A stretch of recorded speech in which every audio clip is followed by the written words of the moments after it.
Uh, hey, Matty Riser, Matt Kelly, WrestleMats After Dark. Yes, a special edition, WrestleMats After Dark. We're getting going a little bit late tonight here, Matty, but alas, WrestleMania 41 reactions. What a weekend, my friend. Whether you loved it, whether you hated it, whether you wooed, whether you booed, WrestleMania 41 is in the books, buddy. How'd you feel about it? Dude, what a great weekend. Regardless of outcomes, of all the nostalgia, everything about it, I loved it. It's our Super Bowl, right? It's Yep. WrestleMania.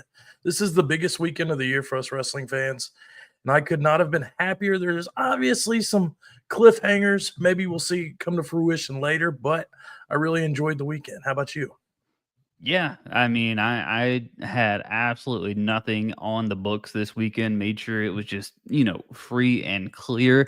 Got some wings night number one. Made some other good food on night number two. Just taking in, what was it, probably 7-8 hours of wrestling over the weekend with all of the storylines coming to a culmination there. So WrestleMania, baby, I look forward to it every year, and there is a lot for us to break down because here we are on a Tuesday night. It also means we got a little bit more information right from the Monday Night Raw after Mania as well. So on this show, we are just going to go through some of our favorite moments, maybe some of our not so favorite moments, and just break down kind of what we took in at WrestleMania 41. Where you want to start, Maddie? I'll turn it over, buddy.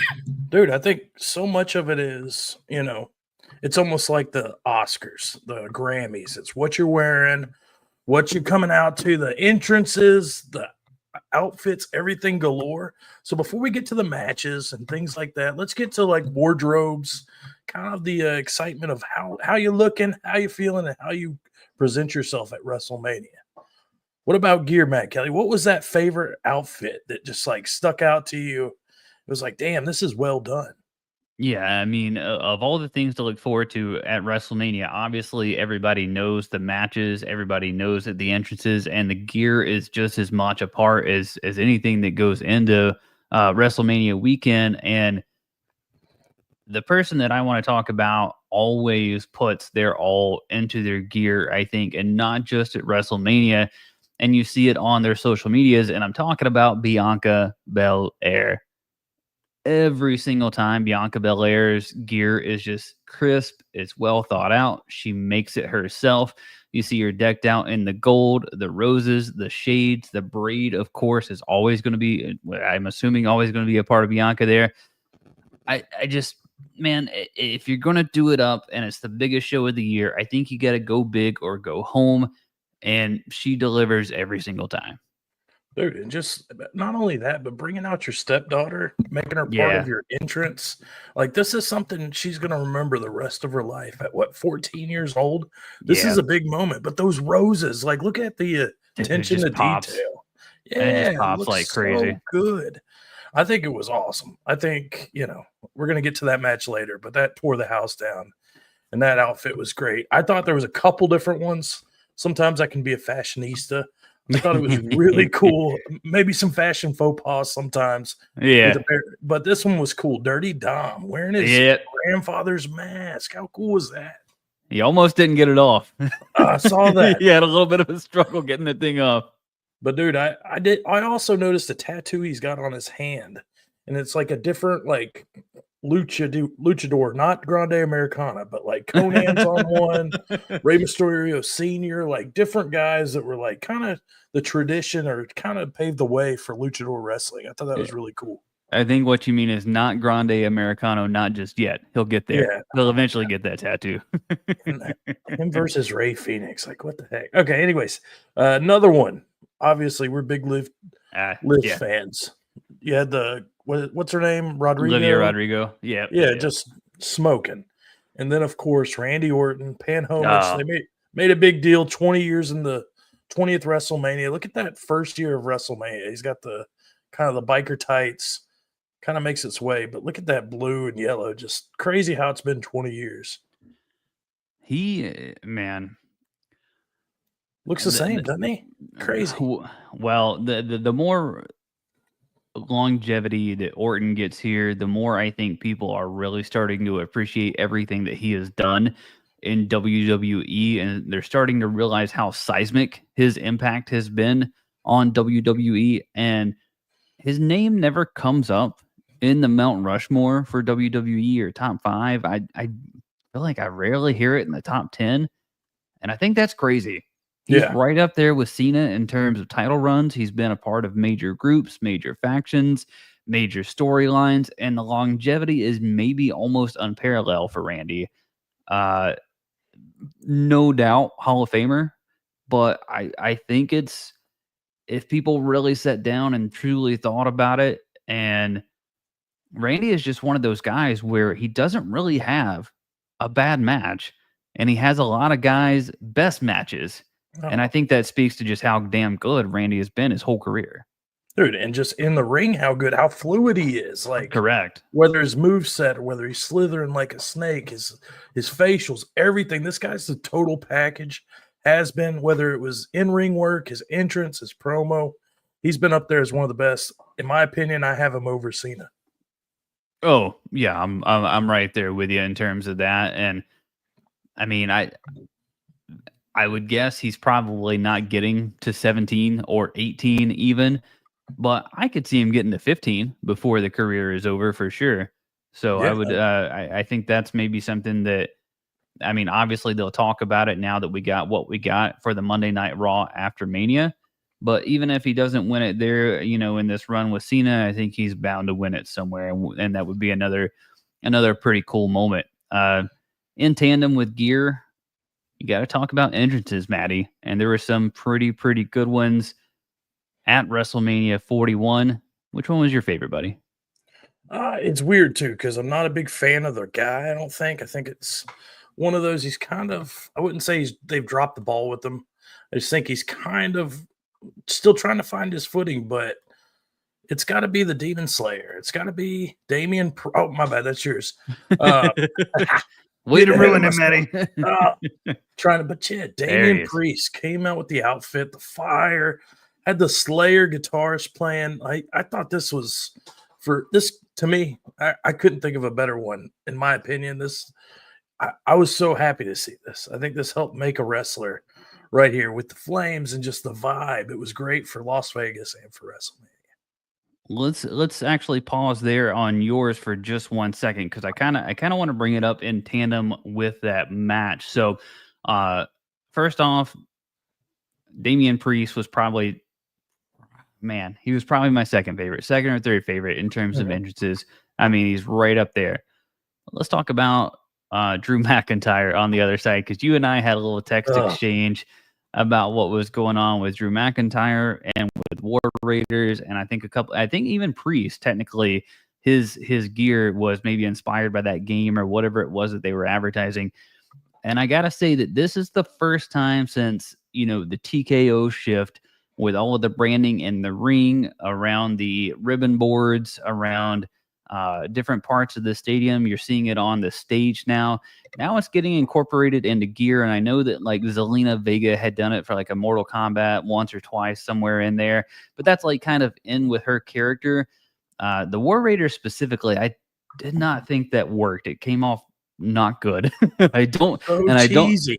I don't think Drew was a big fan of his. You saw how he was kind of ripping it off once he got to the ring. I don't know how happy he was about that. But all of this to say, one, I don't know that I want them to get into branding when it comes to entrances. And two, this is the first time since that TKO kind of takeover that the branding itself was actually intrusive to me and how I was watching what was in front of me, whether it was the entrances, whether it was Cole having to stop and do a read, whether it was the ice cream bar that was dancing. I mean, there was just so much of it that it was actually for the first time intrusive, and it did take away a little bit for me. Dude, I think it was the worst entrance, those two War Raiders and Drew McIntyre of WrestleMania because it stuck out like a sore thumb. It was just bad. Just yeah, you can't do that. I understand having the sponsors on the ring and stuff, but if you look back at WrestleMania, I think those are the two entrances that stick out. That just didn't fit. Yeah, I mean, you've got seating on the stage. There's different average. I mean, there's a lot of change going on, and genuinely, the ring mat does not bother me. The ribbon board, for the most part, does not bother me.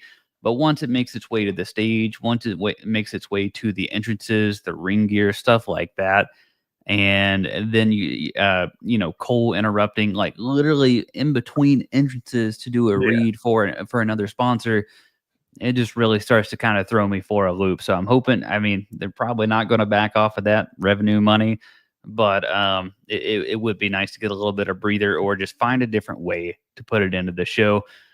You alluded to it. If you're watching us on YouTube, we're trying to do this again live every Tuesday night between like 10 and 10:30 Eastern, is what we're really striving for. But we're on YouTube, and if you saw it before, you saw that my favorite entrance of WrestleMania 41 is, it's Seth Rollins. I mean, Manny, the man had a flamethrower. The man had a wardrobe change. It was just everything you expect Seth Rollins to be. And I think what was really cool about it is that, to me, the wardrobe change signified, a change in Seth's character. It gave us some foreshadowing before the match even got going. Dude, and just what is he called? The Messiah? What's all his nicknames? He's got a bunch of them. I mean, you got Monday Night Rollins, you got the Monday Night Messiah, you got the Yeah. Architect, you got oh man, what else is it? Architect. It'll come to me here in a Yeah, second. but Had you know? regardless, this guy's on another level. This shows Ah, you just he took over WrestleMania, whether it was his entrance, his ring gear, everything he did. I think of night one, dude's the MVP, no doubt. But yeah, just look at this gear. If it wasn't the flamethrower, he goes from being in this all black to all white. He's matching head to toe, the gear, the shades, everything. I hadn't seen him in all white since this was like what post Shield, like Authority days, I believe. I So think he had, yeah. There was one pay per view where it was almost like Power Rangers esque, but it was white and right, gold as well. Visionary, revolutionary, architect, all that good stuff for Seth Rollins. And yeah, to me, I know I talk about Seth Rollins a lot, and I know that I've said that he's one of my favorites, but truly, I just believe he is operating at a completely different level right now. I think he's right there in tandem with Roman Reigns, with CM Punk. I mean, I think he's in that echelon. I think he deserves those accolades. yeah, absolutely. I think he's carrying the company on his back. He says it all the time. He's not part time. He's there every Monday night. A lot of times he's there on Thursdays. He's doing the media appearances. You can't hate on Seth. And this is what makes you a primetime guy, because everybody's watching WrestleMania. When you can come out to an entrance like Seth Rollins, like Damian Priest, there's going to be a lot of people that are casual watchers that are going to jump on the bandwagon. Now you got Hill Seth and you got Hill Becky, with Becky Lynch making her return, turning on Lyra Valkyria on the Raw after. Any chance we get Hill Seth and Hill Becky together Oh on man, WWE TV? I think that'd be kind of cool. yeah, I do too. I too. I think it was great for Becky to turn heel, but yeah, Yeah, seeing them agreed. together would be. I mean, it'd be magic. You know, it would, and it piss people off too, because you have, two of the top stars in the company together. Yeah, I think when they did that initial run where they kind of like referenced that they were, actually married in real life, and they were both face at the time, people weren't really buying that. But buying these two characters that they're about to get into, I think that'd be a bit more interesting. Let's get into a few of the matches here, Maddie, and we're not going to go tonight. We're not going to break this thing down match by match because we would be here forever. We kind of saved the the match by match stuff for our prediction shows. So really, at this point forward, Maddie, we're just going to shoot the shit about WrestleMania 41. It's just two guys hanging out on YouTube on a Tuesday night, late night, having some coffee, shooting the shit about WrestleMania 41, buddy. So what are just your overall thoughts? Do you want to talk favorite matches? What do you want to talk here? Well, man, let me think about it. Let me take a bite of this Snickers real quick. You bastard. You bastard. I saved it for I'm so upset right now. I had to get it in Oh there, you man, know. that's good Dude, stuff. let's get to the yum yums right off the bat. Let's talk triple threats. You know, we have the women's match, which blew me away, and then the men's match. We can start with let's start with the females match. Like, these are the two ones, in my opinion, that took the cake. If you want to go This is favorite matches, it's 1A 1B to me, yeah, and it's just it's really just pick your flavor, and it is just the it chemistry of these it three ladies. Holy was shit, unreal, was unreal. dude! And some of the spots, some of the moves, like just all around, these girls work so well together. I'm almost gonna be sad when this feud ends. I don't know where everybody's going with this. We saw a little bit of it on Raw. It was cool Hmm. seeing, NXT champ versus WWE champ as well. But dude, all around this match was crazy. And then just seeing Sky get the win, I did not expect that. I was blown away that Rhea didn't get the win, but I loved it. I think it made Io Sky a superstar too. Yeah, I mean when it comes to this match, it's so interesting because I know that we were worried about there being two different triple threats on two different nights and kind of is that gonna is it just too much? You know what I mean? But they did them so differently, and the women's match specifically was pretty much all in the ring for the most part. In a triple threat, there's no rules there. There was no, but there for the women there were no chairs. There were no tables, no shenanigans. Really, I mean, it was really just him hitting all of these highlight spots. The timing was absolutely insane. EO at one point did the over the moonsault where Rhea gets the foot up. For her to come down directly on Rhea's foot was absolutely insane.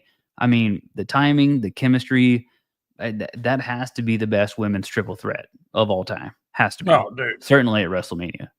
amazing. You got to credit all three of these ladies. Like, just like you said, those high spots off the top turnbuckles and just telling the story. We've seen the story a month in advance, but just to see these ladies go back and forth and, like you said, keep it in the ring and for them for Sky to sneak out a victory, like, dude, I think it made all three of these women even bigger superstars.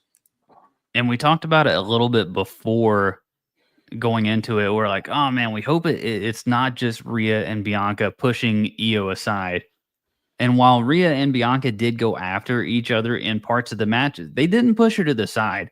All this No, was they realized, all right, we have to take everybody in this match collectively seriously if we want to walk out of here as champion. And EO just got the best of both of them. And so, yeah, I'm right there with you. I think it just propelled her to another level as well. when it tells a story, it says, even though these other girls were overlooking her, she comes in this, steals a win, gets the win. I mean, dude, it just bounces her up a peg. I loved it. What about So, you? yeah, no, I mean, it's these two matches are 1A, 1B for me. I don't think there's really a way for me to objectively look up and down the card and say that there's a match that was better than either of these two. I thought it out. I think Drew and Damian Priest over delivered on the feud that went in. I think we were a little bit worried about it, but I thought that turned out absolutely fantastic. The Fatal 4-Way, Dominic Mysterio, my boy, Dirty Dom, Intercontinental Champion, one of the bigger storylines coming out. But I thought that match was an absolute classic as well. Well, Those dude, and were, yeah. you said Dirty Dom. Like, sometimes you've even said it. You got to will it into existence, and sometimes that's what's needed.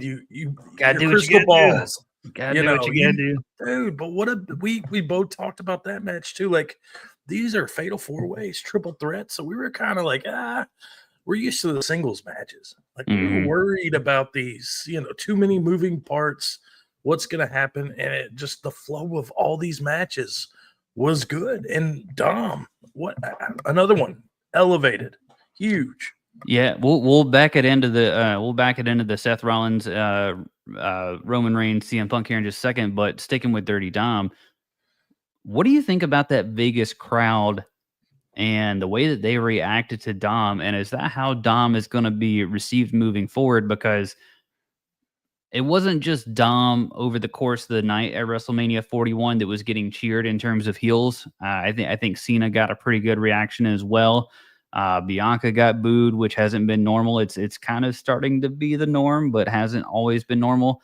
So they seem to just be a pretty heel focused crowd, and that carried into Monday Night Raw as well.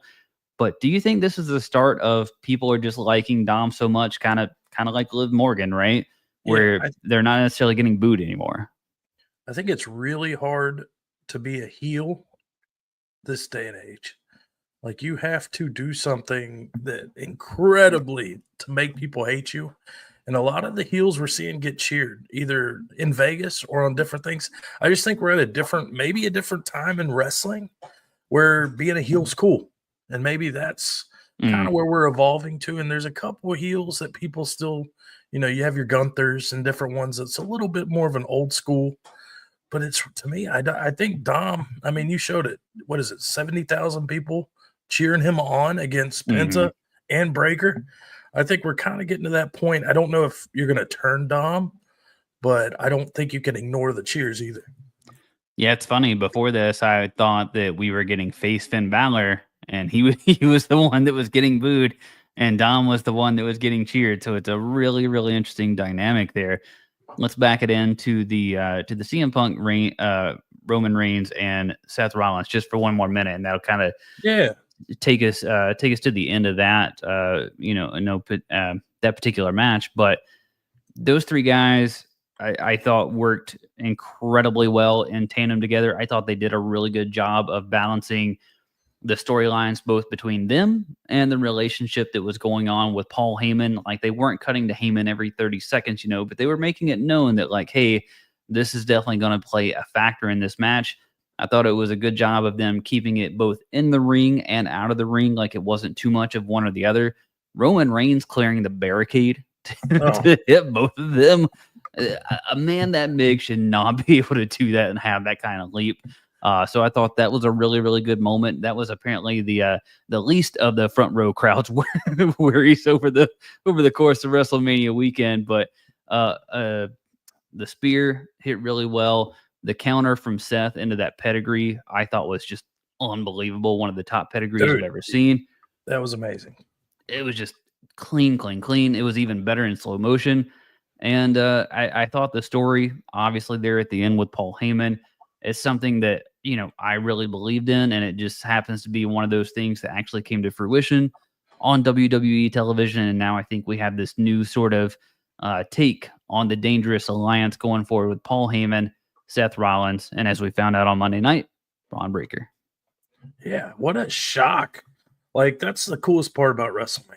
It delivers and then carries over into Raw after Mania to go out with they're running the credits. We think it's over. Roman Reigns music hits. Right on cue, you get Breaker comes in, spears the shit out of him. And what a shot right there of making another guy. Like we said, we weren't sure about Breaker losing the title because we were like, where does he go from here if you I'm elevate him? sure now. Yeah. Oh, dude, could you? I mean, dude, what a big investment right there in Braun Breaker, and it Oh, just fits. I think that tells you everything you need to know about Braun Breaker and what WWE sees and thinks about Braun Breaker because he goes out, loses when I say loses, he wasn't involved in the finish, but loses his Intercontinental title at WrestleMania. They don't even tease the possibility of backlash and him getting a rematch with Dom. They're like, nope, you're here with Seth Rollins, you're here with Paul Heyman, and you're on to the next. And I think he is it's going to be to the absolute stratosphere for Braun Breaker. And I recalled, Maddie, it's funny when you and I first started, doing social media together at WrestleMats, all the channels. You actually put out a video of is Braun Breaker the next Paul Heyman guy? Crazy. It's just Crazy, wild. crazy, crazy. Would have never in a million years imagined it happening with Seth Rollins. Seems like that's happened quite a bit. Like we're 2 months out. Maybe we're just I don't know. It said it's hard to process the booking style of WWE now post Vince McMahon, but maybe this is kind of what we want. We want that long-term story. And that's how you have, Braun Breaker goes from IC champ to upper mid card or upper, he's going to be feuding with Rollins, Punk, Roman Reigns. That's huge. But Yeah, it's great, I dude. yeah, I mean, I think the story, if you're watching on YouTube, the photo that we have up right now there of Punk and Reigns laying out on the mat on WWE Raw with Seth, Breaker, and Heyman, I think that tells you exactly where they're going next. And if you're telling me we're getting a match or some sort of variation of matches with all four of these guys, who's not signing up for that? It's going to be incredible. Oh yeah, give it to us. SummerSlam, baby. Let's go. SummerSlam, Money in the Bank. I mean, Woo, it's woo. yeah, it's How'd going to you be good feel stuff. about how'd you feel about Jay and Gunther?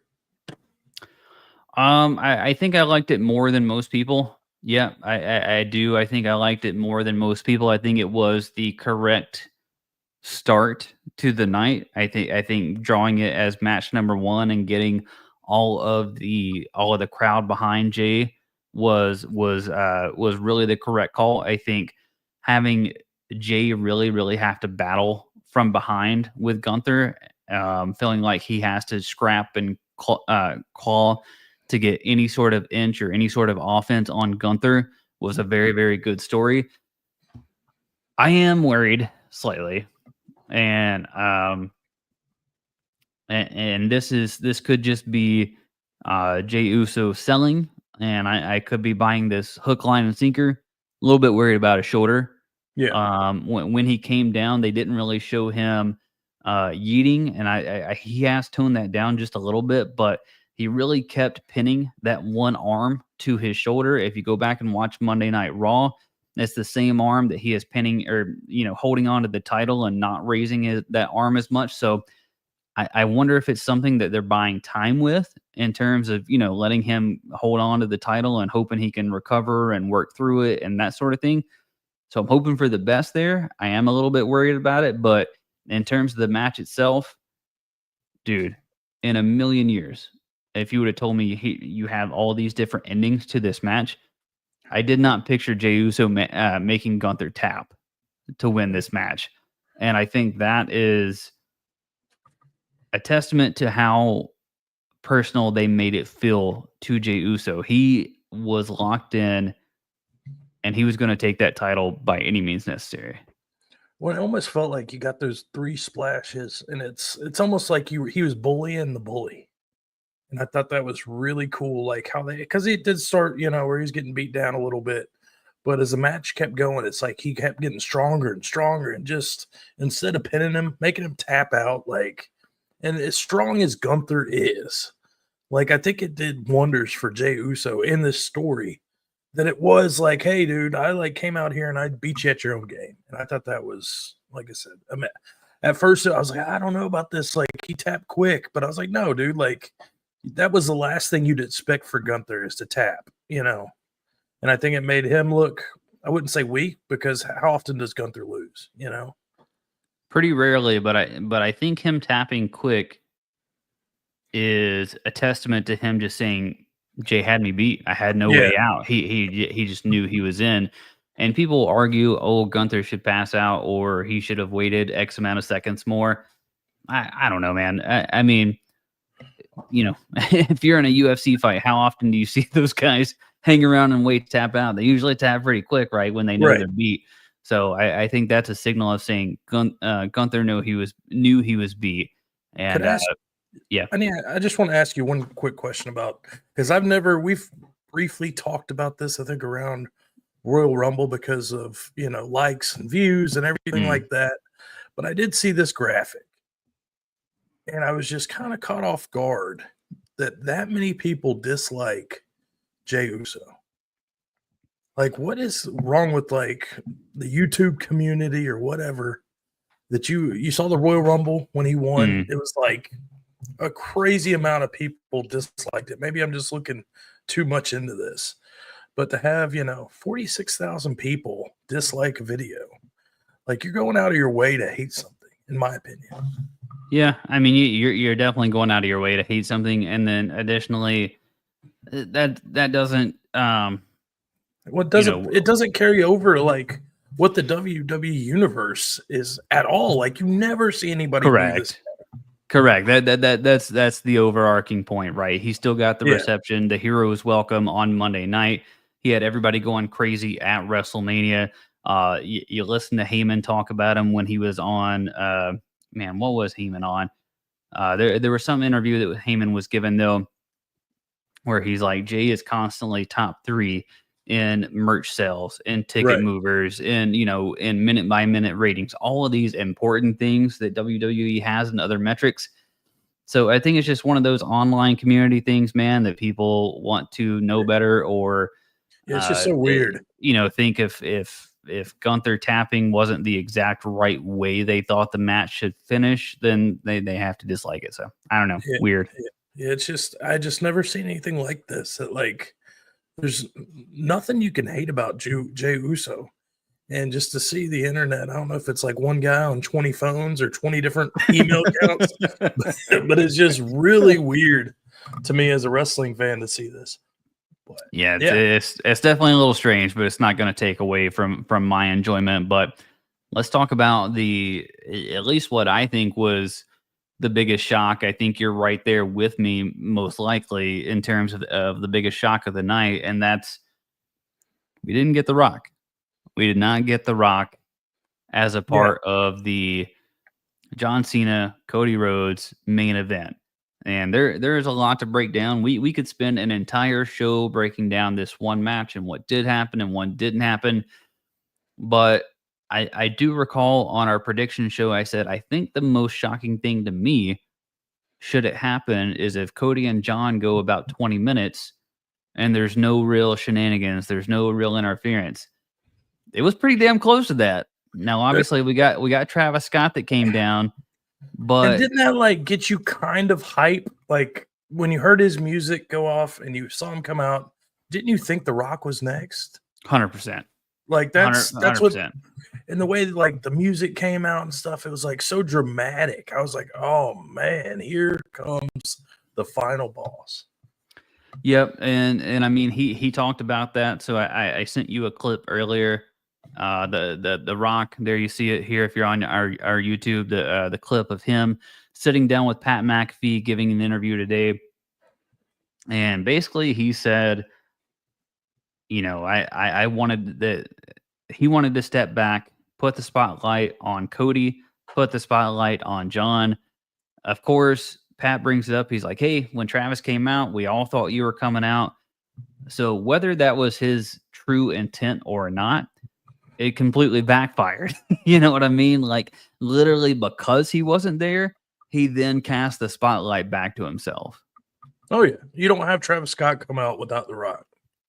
Like, what do you? Even if you did have him come out without The Rock, what do you think's going to happen? Everybody saw you at Elimination Chamber together, raising Cena's hands, of course. But yeah, this was just, I don't know. Maybe I'm just a hater, but this was like a big fuck up by WWE. Yeah, so I mean, there's a couple of interesting things there, and that one, I thought the live crowd actually responded really, really well to the finish. I thought the live crowd popped pretty big when John Cena actually got the win. But everybody that I talked to that was watching at home said it felt like it fell flat, which was which was like a really interesting dynamic that everybody at home is like, this doesn't work, but in the arena it The is crowd was working out. hot for it. They were Crowd loving the was hot. match. Yeah. Yeah, crowd was very hot for it, and then with The Rock and McAfee, and this came out with Triple H too in the post WrestleMania press conference. They're really digging their heels in here in terms of like how this thing finished and how it played out and how confident they are. You have The Rock saying that the final boss can still come back and finish this story. I Look, man, I will say I gave this thing the benefit of the doubt, literally all the way up until WrestleMania, to have some sort of finality to, giving us some clarity as to why John sold his soul to The Rock at the Elimination Chamber. We still don't have that answer, and we still don't. To me, we could have got to the exact same place with John Cena without The Rock ever being there at Elimination Chamber. Yeah, I just think it was just a misstep. Like, why tease us like that? Like, we're on the road to WrestleMania. You have The Rock come out on Elimination Chamber. I mean, it just seemed like, I didn't feel like Cena was going to win this title without The Rock's help. And to me, having, Travis Scott be the interference, it just didn't do it for me. But at the same time, they got where they were trying to go, I guess. And that was the thing. He said it was going to be Cena's moment, which then why have Travis Scott come out? But to me, it was meh. I wasn't a big fan of the ending. Yeah, I mean, I did like the fact that I sent you a tweet. Somebody said, John kind of did the backing down, a la the Nature Boy, Ric Flair, the pleading with Cody. There, you see it on YouTube, waiting for Cody to hit him, and then that's where Cena takes advantage by kicking Cody, and then once again hitting him with the title. Very reminiscent, a callback to the Elimination Chamber, and that's how Cena ends up winning. So I do like that aspect, but it came off weird after Cena had hit all of the different finishes, and then the only interference is Travis Scott, nothing to do with The Rock. I fully expected Cody to kick out, and then when he didn't, I was blown away. Yeah, I mean, the match itself, like, I'm not gonna hate. Like, I think I've just been away from Cena for so long. I kind of forgot how he wrestled, and like he just feels kind of, I wouldn't say clunky, but just awkward with his moves. Like, it just doesn't look like it's a natural. We were talking Randy Orton. See how fluid he is in the ring. That is something Cena is not, in my opinion. And I don't know if age is starting to catch on him, but to me, I just don't enjoy the John Cena. I'm not really enjoying this run. I'll be honest. So I can't tell if it's that or if it's the whole playing into he's going to ruin wrestling. He's not going to do anything flashy. He's just going to do what he needs to do to win, sort of Hmm. thing. And I think if they're digging their heels in that far, they're maybe overthinking just a little bit, right? Like we still Yeah. want some entertaining in ring action, of course. So I don't know. It's going to be interesting to see where it goes. What did you think about his Monday Night Raw promo? I thought it was good. It's just so many of them are kind of running together. It's the crowd. Said he's not wrestling. I did like how they did the backdrop where it The was count? all black. Did you like the Oh, the countdown? countdown. Yeah, Yeah. perfect. Like some of the presentation that WWE does so good. But dude, I mean, I think it went well. I'm not sold on just Cena saying the same thing over and over again because that's what it feels like. It's very repetitive. But to me, I was expecting him to come out with the spinner belt or something different. And I was even talking to you like, if he's saying he's the last champion, Hmm. how does that work? Only way that can actually happen is if he doesn't ever lose, right? I mean, I like the last real champion gimmick that he's got going on. It has given me a very different outlook in terms of, um, and just kind of my expectations of what might happen with Cena down the road. I think when this initially happened, I thought he was going to win at Mania. Yeah, I like this entrance here. Actually, the way that he's carrying the towel, the way that he wears the belt on Hmm. backwards and everything else, I like that part of the presentation.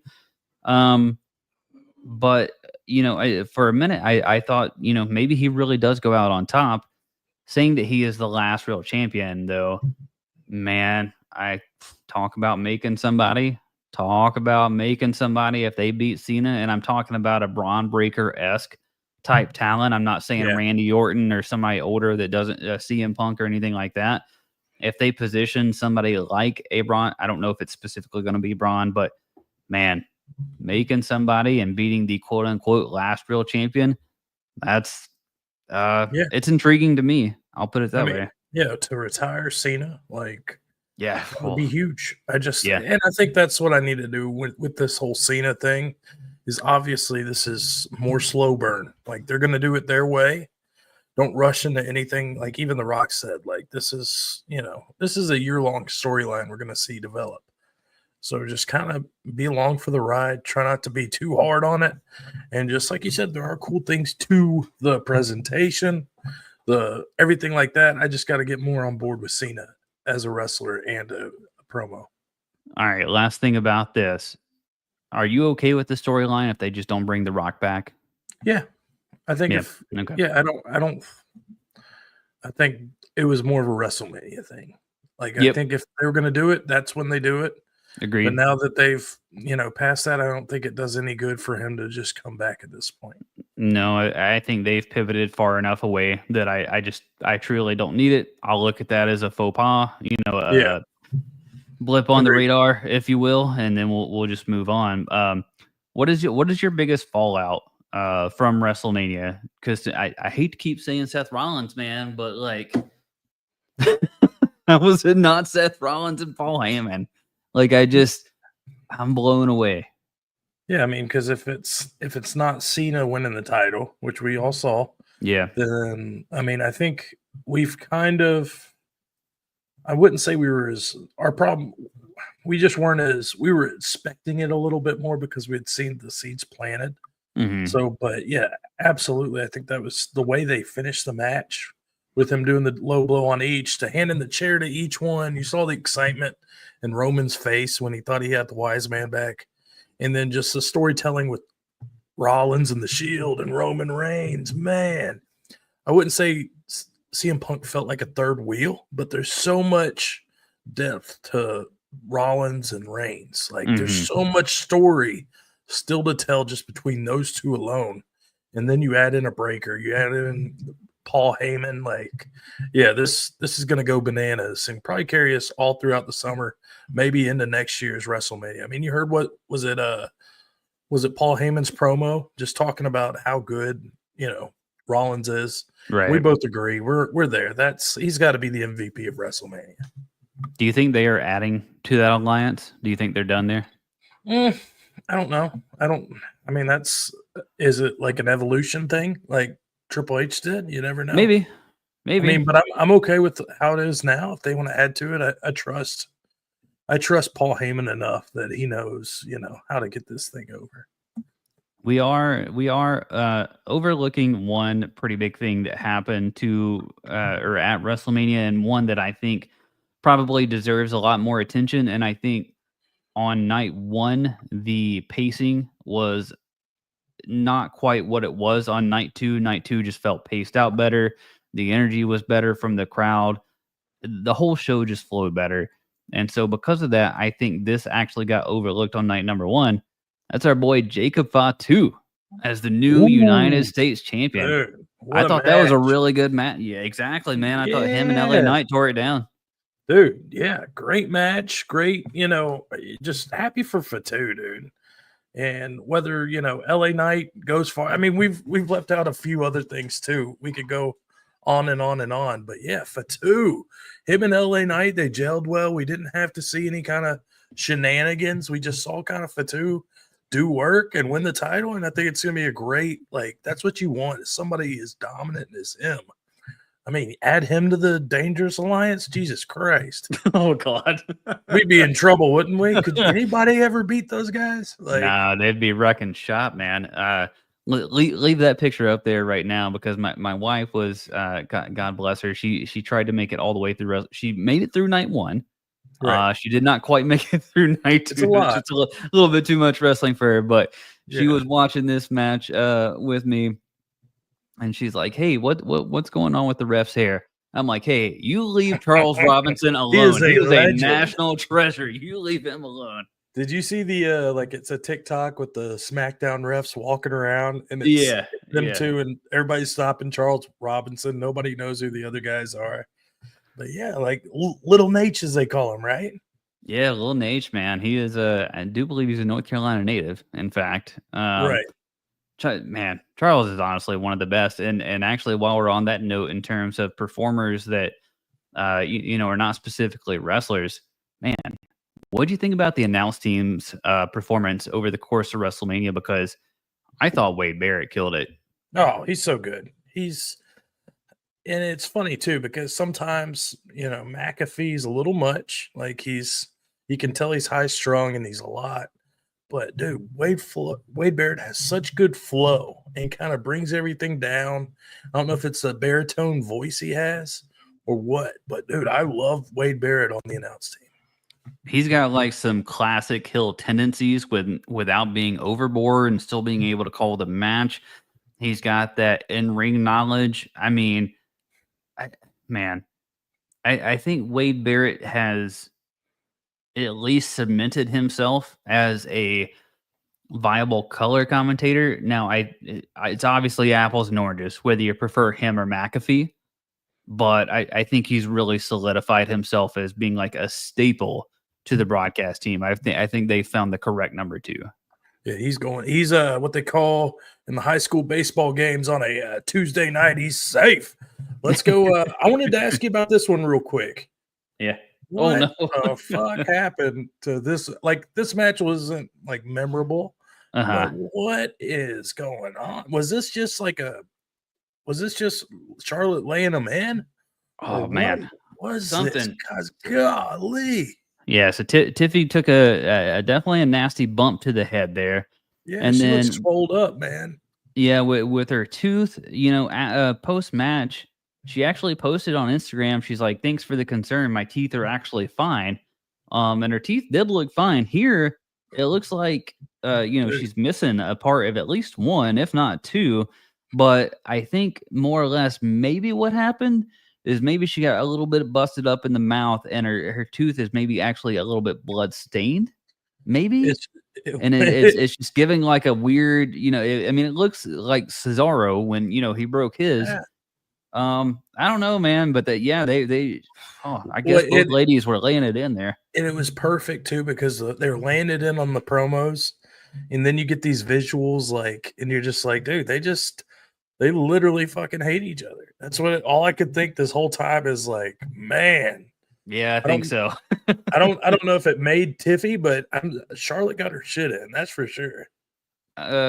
Man, Tiffy. I think Tiffy was so close to having one of the best entrances The Barbie girl. to WrestleMania weekend. It just needed something else to put it over the top, and I don't know exactly what it is. I don't know if she needed like a Ken to come open the box or something like that to let her out, but I like something, or the palm Yeah, trees, or maybe like a Barbie Corvette to like take her down the ramp. Like it was so close to being yeah, so good. I really like the concept of her entrance. I just think it needed like one more bit of flair to really give it that, WrestleMania style entrance. yeah. I mean, and that'll come. What, she's a year in the WWE run, so it's just one of those. We've seen that she can main event a women's match. It's gonna come Mhm. over time. I don't know if necessarily Charlotte's her best, for the future. Maybe put her in a program with a Right. Becky Lynch or someone else, maybe somebody who's a little bit maybe not as egotistical. Nothing against Charlotte. I love her, but she scares me sometimes. Before we And get out of here, yeah, yeah, yeah, of course. let's talk a couple surprises. So as you alluded, Becky Lynch, Right. Bailey gets hurt in a backstage segment. They pair her up with Lyra Valkyria. They win the women's tag team titles, which they held for sub 24 hours and dropped them back to Liv and Raquel once again on Monday Night Raw. But now you have this interesting. I actually texted, I can't remember if I texted this to you too, but I texted one of my other buddies. I'm like, hey, I hope Becky actually turns on Lyra during WrestleMania. And while we didn't get it at WrestleMania, we did get it the next night. And I think this has to end Lyra's run, man, Oh, because please. It's it's been just not painful. working. Yeah, it's just not Yeah, working. and that would have been, how much better would it have been if Lyra being the IC champ got taken out instead of Bailey? And then Bailey has Becky come out and help, and then they're the tag champs. They bring some credibility. Not saying Liv and Raquel don't, but just kind of elevates that tag division a little more. You got Becky, you got Bailey. I thought that would have been cool. But yeah, I mean, to me, she's been a very big disappointment out of the Y- women's division so far. Yeah, I either way, you got to end this Lyra Valkyria run, and then obviously the other surprise, Joe Hendry making his WrestleMania debut. We talked about it a little bit on the prediction show about the possibility of it being Joe Hendry. And man, I think it was personally for me, it was exactly what it needed to be. You Oh, got that big pop with Hendry coming down. You got a couple of spots there in with Hendry, and then the classic just close up RKO out of nowhere. I thought it was brilliant. Dude, it was perfect. It was just what you needed. Didn't need a lot of time. Need the entrance, get the crowd involved, and you've already got the built-in, RKO out of nowhere. It was perfect. This was a good way to spotlight Joe Hendry and the TNA brand. And then, of course, I've heard some people shit on this. Should have been a bigger moment for Randy Orton, and to me, it was a big moment. Like, it doesn't have every match doesn't have to be 5 stars. It just has to be memorable, and this was definitely it. Yeah, no, I loved everything about it personally. Very, very last thing before we get out. Any particular note that you want to hit just about WrestleMania overall, or about the Yeah, about the Raw after Mania? more about just WrestleMania. My biggest takeaway is it felt like this could have been one night if you would have taken away the Jade match. Ray Mhm. Phoenix, I didn't really get why he was debuting on WrestleMania to lose to Grande Americana. I thought that was Well, dumb. Mysterio got hurt. Right, but like, I think there's a better You way to saying use a replace him guy. with some? Okay, okay. Yeah, don't have him come out and lose to, you know. I just thought some of these matches we didn't need, and I it actually did. thought their match was good though, No, it was a good like the match. match itself. I just didn't like the way they debuted him. Sure. Like Yeah, they I get that. debut a guy and have him lose. I think this if they're gonna do that, then why not just pull off Grande Americana's mask? And that could have been the end and still got both guys over. But to me, it's just long, man. It's 2 days, and we were talking about the Hall of Fame ceremony. People falling asleep. It was like 2 in the morning when we finished just the Hall of Fame, and then you come into WrestleMania, and it seemed like the flow Saturday was kind of wonky. Yeah. We had some high spots. By night 2, everything was firing on all cylinders Oh man, till we got that's actually a good point though, about the Hall of Fame. yeah. And first off, Booker T put out a meme that said, "Nah, I was just praying. I wasn't wasn't I prayed sleeping." at the end. Yeah, it was Uh, too long, man. It was, and I think that's with everybody in their short attention span. yeah. Sometimes something like this, it's 5 hours long each night or whatever it is. It's Mhm. a lot. It's a lot even for us as wrestling fans. And I just think some of these matches, like the Jade, Cargill, whatever, they just felt like pick me up or like, let me down moments. Not because they were bad matches. They felt like TV matches because there was so Mm, much else going on. So to me, I don't think this will ever slow down the machine, nah. but it just seemed like a lot. Yeah, I agree, and I think that's actually a really good call that the Hall of Fame was going late. A lot of the fans that were at WrestleMania were most likely at the Hall of Fame. They most likely got up and went to WWE World. They most likely took in NXT. So, like, literally, by the time you get to night one, man, Yeah, the crowd's I mean, silent. yeah, you're just already have ran a marathon. And luckily, they recouped a little bit for night two, and then the Raw after Mania, I thought was pretty good for the most part. Obviously, you only really got 3 matches, but, you got a lot of good surprises. We got Rusev back. I actually like his new theme. I Dude, actually thought it fit well. it looked good. He came in, dominated like he should. I think it was a good way to kind of debut a guy. Raw. I thought the Raw after Mania was awesome. Everything about it, the flow was just whether it was surprises, the way it started the show, ended the show, like this was on point. I mean, you got new champs in terms of the women's tag. You got Rusev re-debuting. You got JD McDonough coming back into the fold with the Judgment Day. Big. You got the Becky Lynch turn. You had the Jey Uso celebration. You had Gunther attacking Pat McAfee. I think this show had McAfee and Cole for that matter. Mhm. I think this show had a little bit of everything, and I think it did exactly what you wanted for the Raw after Mania, and then bam, right there, you got the Randy Orton John Cena storyline, which I'm all in for. Leads us right into backlash, keeps the road, they say after WrestleMania, that's like the season finale. So now Hmm. we've jumped right into Rusev, the Becky heel turn, Orton, Cena, Jey Uso, Sammy. There's so much, and we're not even talking about Seth freaking Rollins and Paul Heyman. So I'm pumped, dude. It's gonna be a fun little storyline here as we go into the summer. Yep, and that is going to take us into the end of our WrestleMania 41 reactions. What did you think? You have plenty of places to tell us at WrestleMats across all of the socials. Again, here live on YouTube every single Tuesday night between 10 and 10:30 Eastern is when we'll start it. We'll try to start putting out a tweet or something about that when we're going to be going live to make sure that you know. You can also turn on notifications on YouTube so that you know when we're going live, all of that good stuff. And of course, if you don't catch us on YouTube live, we always got the podcast for you in format on Thursdays that'll drop Spotify, Apple, wherever you want to get us. He's Matty Riser. I'm Matt Kelly. We're WrestleMats. See you next time.